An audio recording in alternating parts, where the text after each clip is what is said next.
اعوذ باللہ من الشیطان الرجیم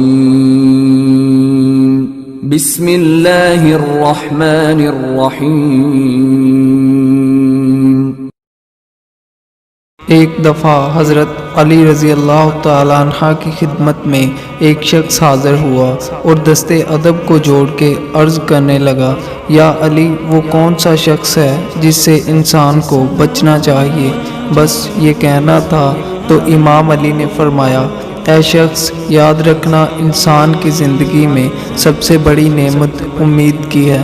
جو انسان ہزاروں دکھوں کے بعد بھی اچھائی کی امید رکھتا ہے تو اللہ اس کی امید کبھی نہیں توڑتا، اور ایسے انسان کو کبھی اپنے قریب مت کرنا جو انسانوں میں نا امیدی پھیلاتا ہو، کیونکہ نا امیدی کفر سے بھی بدترین گناہ ہے۔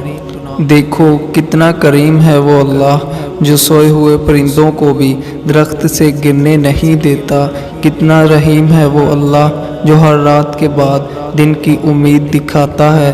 میں نے اللہ کے رسول صلی اللہ علیہ وآلہ وسلم سے سنا کہ اللہ دکھ اس لیے عطا کرتا ہے تاکہ انسان ان دکھوں سے سبق حاصل کریں، تبھی اللہ والے غمزدہ انسانوں میں امید جگاتے ہیں تاکہ انسانوں کو جینے کا سہارا ملے، اور شیطان والے لوگ نا امیدی جگاتے ہیں تاکہ کوئی اس انسان سے آگے نہ بڑھ سکے۔ یاد رکھنا، جو دوست تمہیں نا امیدی کا درس دے تو سمجھ جانا وہ تمہارا دوست نہیں بلکہ تمہارا سب سے بڑا دشمن ہے۔